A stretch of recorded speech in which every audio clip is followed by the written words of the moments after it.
नमस्कार। चलिए आज चलते हैं भारतीय कला के एक बहुत ही खास दौर में। ये दौर था 200 ईसा पूर्व से 300 ईस्वी के बीच का। और ये वो समय था जब मूर्ति कला एक ऐसी शानदार ऊंचाई पर पहुंची जो पहले कभी नहीं देखी गई थी।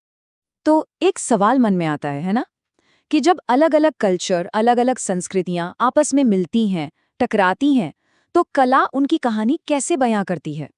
आइए इस सफर में हम यही पता लगाएंगे कि कैसे अलग-अलग प्रभावों ने मिलकर भारत में कला की कुछ सबसे अनोखी शैलियों को जन्म दिया। तो सबसे पहले बात करते हैं इसी मूर्ति कला के पुनर्जागरण की। समझते हैं कि ये वो कौन सा दौर था जिसने कला की 3 बेहतरीन शैलियों को जन्म दिया। ये दौर ना भारतीय कला के लिए बहुत बड़ा टर्निंग पॉइंट था। मतलब पहली बार ऐसा हुआ कि मूर्ति कला की क्वालिटी इतनी जबरदस्त हो गई कि उसने सबको हैरान कर दिया। और इस बदलाव के पीछे जो सबसे बड़ी ताकत थी वो था धर्म। तो हमारी इस कहानी के समझिए 3 मेन कैरेक्टर्स हैं जो 3 अलग-अलग इलाकों से आते हैं, गांधार, मथुरा और अमरावती। चलिए एक एक करके इन तीनों की दुनिया में चलते हैं और इनकी खासियत को समझते हैं। तो सबसे पहले बात करते हैं गांधार स्कूल की, जिसकी सबसे बड़ी पहचान थी इस पर पड़ा विदेशी असर, मतलब कि यूनानी प्रभाव। अच्छा, तो गांधार शैली को जो सपोर्ट मिला वो मिला कुषाणों और शकों जैसे शासकों से। इसके मेन सेंटर्स थे पेशावर और तक्षशिला।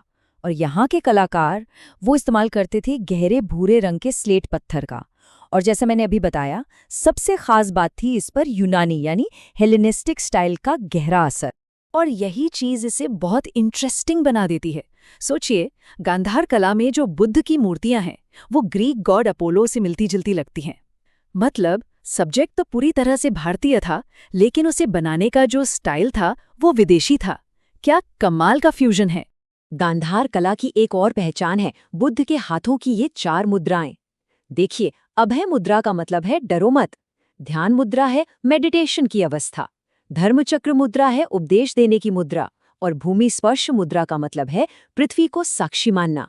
हर एक जेस्चर के पीछे एक गहरा मीनिंग छिपा है। तो गांधार से अब हम चलते हैं मथुरा। जहां गांधार की कला पर विदेशी रंग चढ़ा था, वहीं मथुरा की कला का दिल वो पूरी तरह से हिंदुस्तानी था। मथुरा स्कूल को भी कुषाण शासकों का ही सपोर्ट मिला और इसका गढ़ था, जाहिर है, मथुरा शहर। यहाँ के कलाकार सफेद धब्बों वाले लाल बलुआ पत्थर का इस्तेमाल करते थे और इसकी इंस्पिरेशन वो पूरी तरह से स्वदेशी थी, जिसमें बौद्ध, जैन और ब्राह्मण तीनों धर्मों की झलक देखने को मिलती है। और ये एक बहुत बड़ा फर्क है। गांधार कला जहाँ सिर्फ धर्म के इर्द गिर्द घूमती थी, वहीं मथुरा के कलाकारों ने आम जिंदगी को भी अपनी कला में जगह दी। ये एक ऐसी खूबी है जो गांधार में बिल्कुल भी नहीं दिखती। अब ये आम जिंदगी की तस्वीरें देखिए जरा। जंगलों के खूबसूरत सीन, सारस के साथ खेलती हुई औरतें या फिर फूल चुनते हुए लोग। सिर्फ इतना ही नहीं, राजाओं और बड़े बड़े शासकों के भी चित्र बनाए गए, जिससे इस स्टाइल में एक कमाल की डाइवर्सिटी आ गई। और अब बात करते हैं हमारी तीसरी और आखिरी शैली की, अमरावती। इसकी सबसे बड़ी पहचान थी कहानियां सुनाना मूर्तियों के जरिए। अमरावती स्टाइल को सातवाहन और इक्ष्वाकु वंश के राजाओं का संरक्षण मिला। इसके मुख्य केंद्र थे नागार्जुनकोंडा और अमरावती।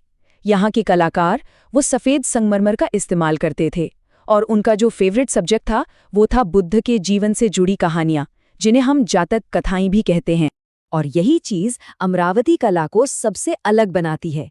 यहाँ फोकस किसी एक अकेली मूर्ति पर नहीं होता, बल्कि कई किरदारों को एक साथ दिखाकर एक पूरी कहानी कहने पर होता था। ये एक तरह से पत्थर पर उकेरी गई कॉमिक स्ट्रिप जैसी थी।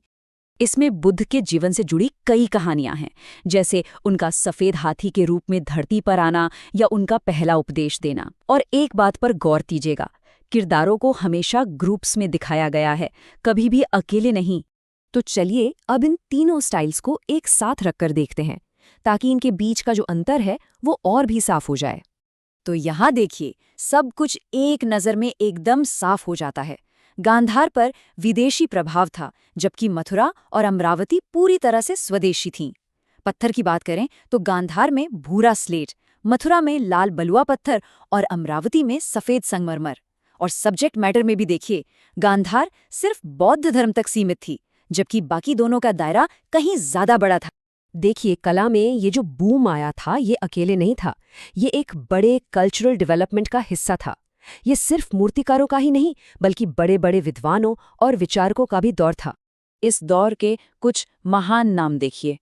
नागार्जुन, जिन्हें भारतीय आइंस्टीन भी कहा जाता है, उन्होंने थियरी ऑफ रिलेटिविटी दी। चरक ने चिकित्सा पर चरक संहिता जैसा महान ग्रंथ लिखा। पतंजलि ने व्याकरण पर महाभाष्य लिखा। और भास ने संस्कृत के कई मशहूर नाटक लिखे। मतलब सच में ये ज्ञान विज्ञान से भरा हुआ एक सुनहरा दौर। और अंत में एक सवाल जो सोचने पर मजबूर करता है। जैसे उस दौर की कला हमें उनकी संस्कृति की कहानी सुनाती है, वैसे ही हमारे आज के समय की कला हमारी अपनी संस्कृति के बारे में आने वाली पीढ़ियों को क्या बताएगी? इस पर सोचना तो बनता है।